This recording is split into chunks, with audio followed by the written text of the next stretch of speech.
Students, I am Khushboo Pandey of BEd semester 4। बच्चों, पिछली कक्षा में हम लोगों ने पढ़ा था भारतीय संविधान के अर्थ के बारे में कि भारतीय संविधान का अर्थ क्या होता है या कब लागू हुआ तथा इसे कौन लागू किए, तथा हम लोगों ने भारतीय संविधान के आयामों, संघवाद और संसदीय शासन पद्धति के बारे में जाना था।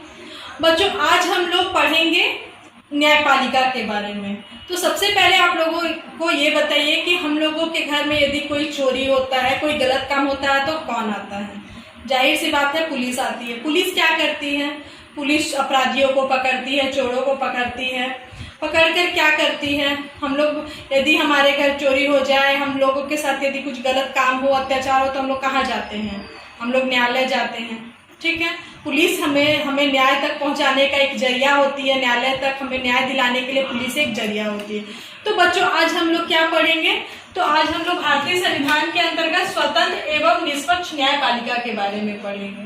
ठीक है, बच्चों, अब हम लोग देखेंगे न्यायपालिका किसे कहते हैं। ठीक है, तो न्यायपालिका, बच्चों, अब हम लोग देखेंगे न्यायपालिका क्या होता है। न्यायपालिका जैसा कि नाम से इंगित होता है, नाम से इसकी पहचान होती है कि न्याय दिलाने का जो जरिया होता है उसे हम लोग न्यायपालिका कहते हैं। लेकिन उसके अधीन और भी शक्तियां निहित होती है, जिसके बारे में हम लोग देखेंगे। न्यायपालिका भारतीय संघीय व्यवस्था के केंद्र में, राज्य में और भारतीय संघीय व्यवस्था में केंद्र और राज्यों में शक्तियों का विभाजन करके और विवादों का समाधान करने के लिए जो भी हम लोगों का विभाग, जैसे कि हर चीज सिर्फ एक, जैसे मान लीजिए कार्यपालिका, हम लोग पिछली कक्षा में पढ़े थे, कार्यपालिका, व्यवस्थापिका, इन लोग सारी शक्तियां इनके अंदर निहित नहीं हो सकती, इसलिए शक्तियों का विभाजन किया गया।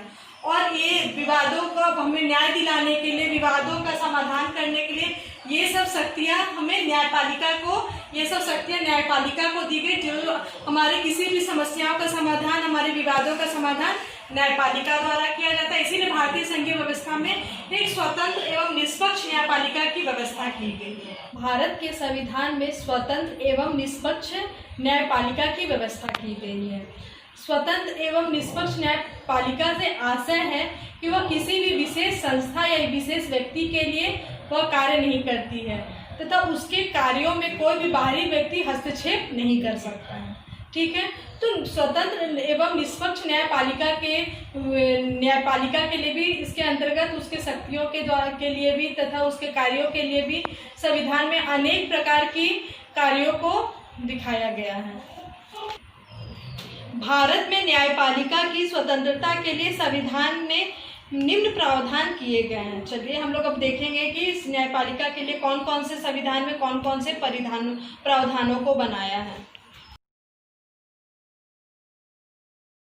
बच्चों, हम लोग देखेंगे कि भारत में न्यायपालिका के, एक स्वतंत्र एवं निष्पक्ष न्यायपालिका के लिए संविधान में किस किस प्रकार के प्रावधान है। ठीक है, तो पहला प्रावधान है उच्च न्यायालय और उच्चतम न्यायालय के न्यायाधीशों की नियुक्ति राष्ट्रपति करता है। ठीक है, तो ये न्यायालय में जो न्यायाधीश होते हैं इनकी नियुक्ति कौन करता है? तो राष्ट्रपति करता है। उच्चतम न्यायालय के, उच्च न्यायालय में जो न्यायाधीश होते हैं उनकी नियुक्ति राष्ट्रपति करता है, लेकिन उन्हें पदमुक्त करने का अधिकार राष्ट्रपति को नहीं है। ठीक है, उन्हें राष्ट्रपति हटा नहीं सकता है। ठीक है, और उच्चतम या उच्च न्यायालय के अधीन दूसरा उसके लिए प्रावधान, उच्चतम या उच्च न्यायालय के अधीन कर्मचारियों की नियुक्ति तथा सेवा शर्तें आदि न्यायालय का होता है। सरकार और संसद इसमें हस्तक्षेप नहीं कर सकता। ठीक है, तो उच्चतम या उच्च न्यायालय के अधीन जो कर्मचारियों की नियुक्ति होती है उसकी तथा उसका सेवा शर्त होता है, जो भी होता है उसमें न्यायालय का अधिकार होता है। सरकार, उसमें जो भी कर्मचारी नियुक्त होते हैं वह न्यायालय द्वारा होते हैं। उसमें सरकार या संसद का किसी भी प्रकार का हस्तक्षेप नहीं होता है।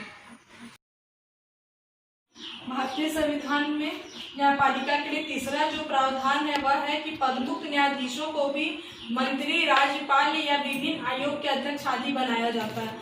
जो पदमुक्त न्यायाधीश होते हैं, जैसे जो न्यायालय से पदमुक्त भी हो जाते हैं, उनको मंत्री, राज्यपाल या विभिन्न आयोग के अध्यक्ष की उपाधि, उनको पद प्राप्त हो जाता है। ठीक है, उसके बाद चौथा होगा न्यायाधीश और अन्य वर्ग कर्मचारियों का वेतन संचित निधि से व्यय होता है। जो देश का संचित निधि होता है, जो देश की संचित राशि होती है, उससे न्यायाधीश एवं अन्य वर्ग कर्मचारियों जो न्यायालय के अन्य वर्ग कर्मचारी होते हैं उनका भुगतान संचित निधि से देय होता है। ठीक है, अब हम लोग देखेंगे कि भारत में कितने प्रकार के न्यायालय होते हैं। ठीक है, तो भारत में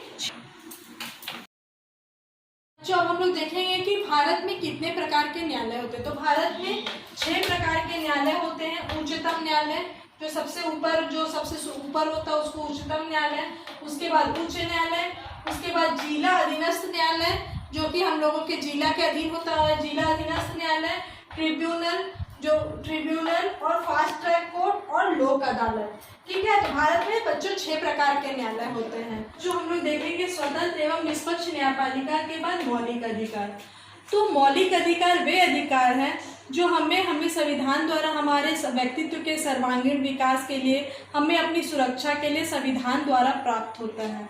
मौलिक अधिकार के बिना हम अपने किसी भी प्रकार के व्यक्तित्व का विकास नहीं कर सकते, हमें किसी भी प्रकार का अधिकार, किसी भी प्रकार की स्वतंत्रता प्राप्त नहीं होगी। तो समाज में व्यक्ति को अपने विकास के लिए जो प्रदत्त व्यवस्था, जो उसका अधिकार है, वह हमें संविधान द्वारा ही प्राप्त होती है। संविधान व्यक्तियों को लिखित रूप से अधिकार प्रदान करता है, तथा वह इसकी सुरक्षा के लिए भी व्यवस्था करता है।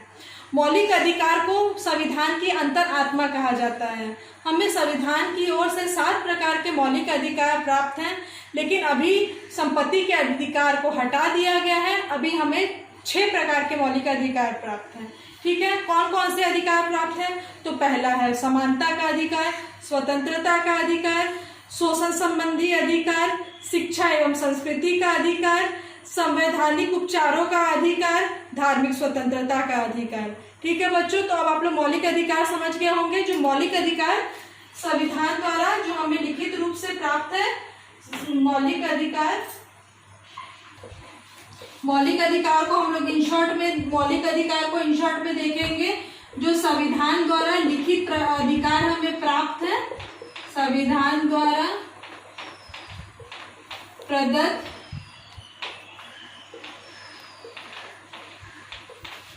लिखित अधिकार,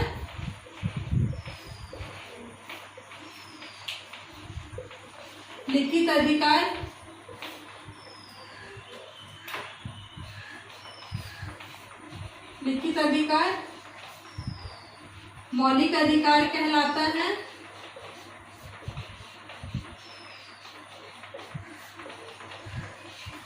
जो कि हमें हमारी सुरक्षा के लिए एवं हमारे सर्वांगीण विकास के लिए आवश्यक है। ठीक है, तो बच्चों आज हम लोगों ने भारतीय संविधान के और 2 आयामों को, स्वतंत्र एवं निष्पक्ष न्यायपालिका और मौलिक अधिकारों के बारे में जाना। धन्यवाद।